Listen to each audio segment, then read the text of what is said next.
to the bay.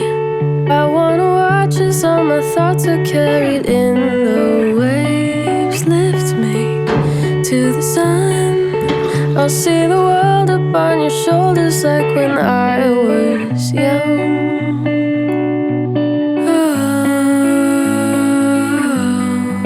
Those days are gone, but I remember still, so they live on.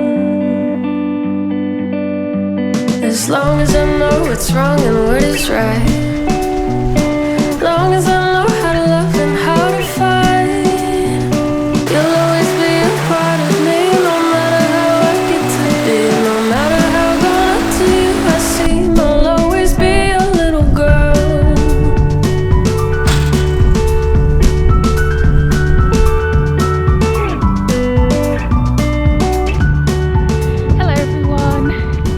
Harvey and I are out in Northumberland National Park today. We are here on assignment for Mammut to create a walking guide for their website. The route we're doing today is a 15-kilometre horseshoe that heads up to the Cheviot, which is the highest peak in Northumberland National Park at 815 metres. And I'm going to be filming a little vlog, a little bit behind the scenes of what we get up to of this beautiful walk in Northumberland, which is looking amazing. We thought we were going to have a very cloudy, misty day, but the sun's about to come out, and yeah, it's just looking beautiful out. So looking forward to taking you guys along.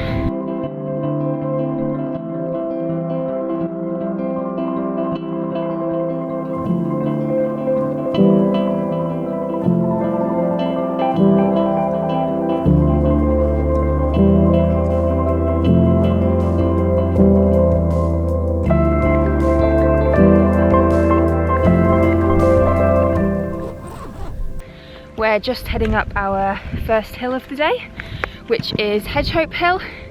Just behind me we passed Housie Crag and Long Crag, which were two very interesting, very beautiful rock formations. There's also once a settlement apparently next to Long Crag. We read last night that the climate, it was an Iron Age settlement, and the climate way back then was such that they could survive up here and they could farm up here because the climate was so different. So that's why you find a lot of settlements out in the hills when no one lives these days.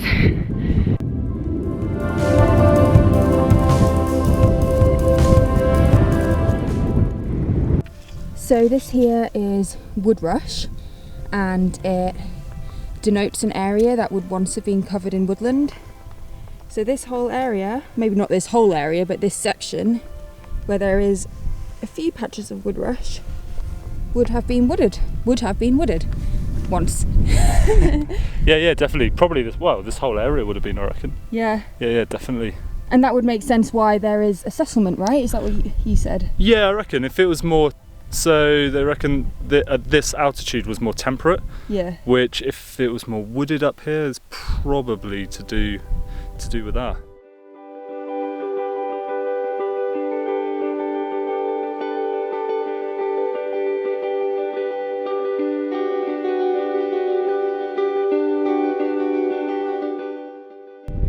So we made it up to Hedgehog Hill, first trig point of the day, and have been absolutely consumed by a cloud.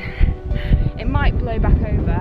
Hopefully we won't be walking in this for the next however many kilometres, but it'll make for some interesting navigation. This will definitely be a quality mountain day for me for my mountain leader training.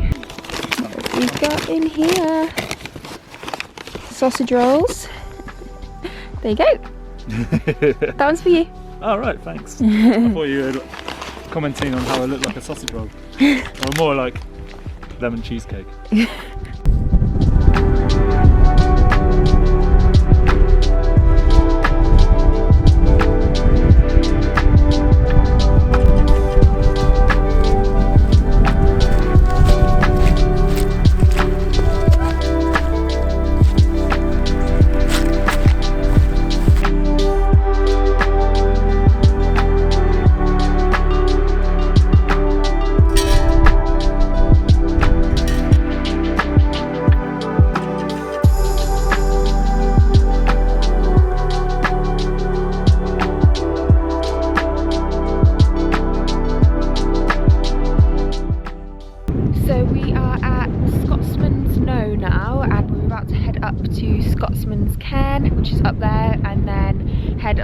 ridgeline to the Cheviot before continuing a lot on and dropping down to our starting point. We've got the beautiful Heart Hope Valley here, which is just stunning.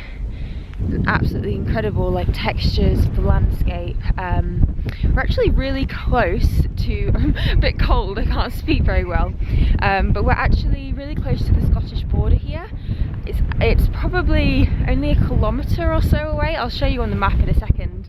We did think about going like kind of heading over there just to cross the border because it might be kind of fun, but we're kind of chasing the light a little bit and we don't really have enough time, so maybe next time. We're also going to join up with the Pennine Way, or rather the Pennine Way joins up with the path that we're on, just heading up to the Cheviot, and it ends in Kirk Yetholm, which is also not far from here. So this is the very end point of the Pennine Way, and if you don't know, the Pennine Way is a 268-mile walking trail that starts in Edale, so we're nearer where we live in the Peak District, and now we're at the end point, which is kind of cool.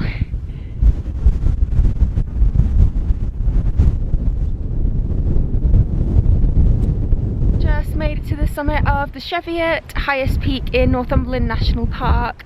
We're losing the light pretty quickly, so we're going to have to get a move on the way down. We're going to head over to Scald Hill next, and then descend into the valley.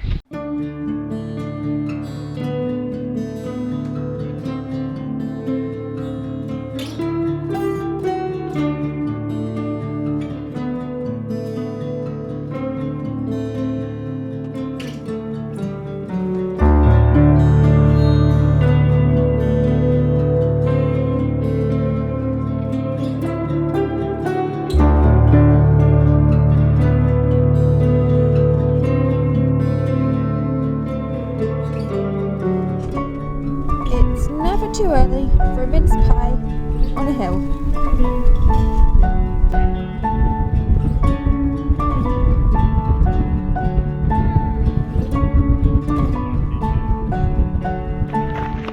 We've just dropped down into the Heart Hope Valley, walking alongside Heart Hope Burn over there. We dropped down off Scald Hill, which wasn't our original plan, but you know, you've got to adapt your plans when you're in the hills, and we obviously lost the light.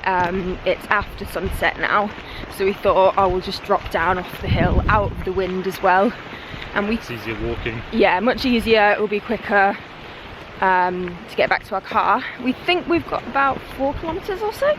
Yeah, something like, I mean, the map is in the bag. Yeah, We'll just keep walking. we'll just walk. Hopefully not too much longer than half an hour, because it will probably be pitch black in about half an hour. How did you find the walk, Harvey? Yeah, really nice. It's wild up here. I really like it.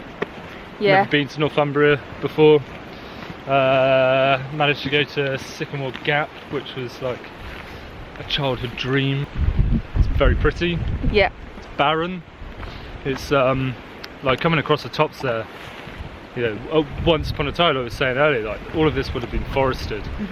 I just can't get out of my head sometimes when we're walking across these places. It's just like, It's crazy. Why is there not forest here anymore? Yeah. There needs to be. Yeah, it's crazy to imagine that what it would be like when it was forested. I know I have a lot of well, some American followers and other countries as well, who often say like, oh, it's so crazy looking at your landscapes and just seeing no trees. Yeah. And I think you Americans, or people who live in countries with lots of trees, think that it's beautiful to look at the moorland, and I obviously do think it's beautiful, but I think we think it's beautiful to see valleys of trees. Grass is always greener. Yeah. I do think it is beautiful having the moorland and seeing kind of like the bare bones of the landscape, seeing how the water's carved all the hillsides out. I lived in Nova Scotia for a little while, and you could stand on top of a hill there and just look out as far as the eye could see, and it was forest. It was amazing, but it did kind of, you didn't know what the land did underneath.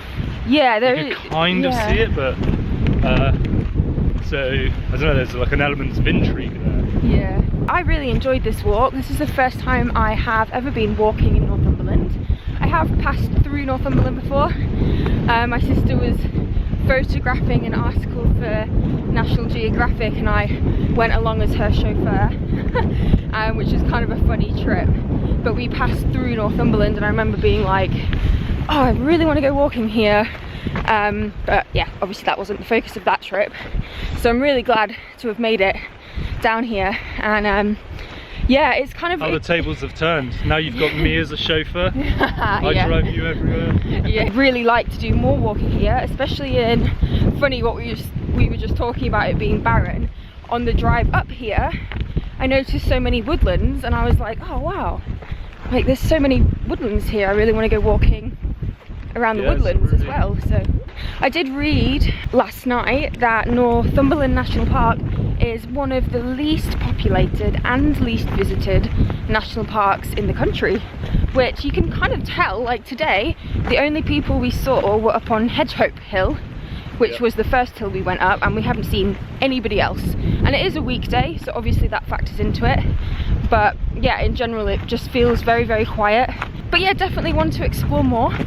Thank you to Mammut for sending us up here on this assignment, and the link to the walking guide that I will be writing will be in the description, so definitely go check that out if you're interested in the route we did, and a little bit more reflection, I guess, on what we saw, the walking, the landscapes, the history, all of that will be in the article.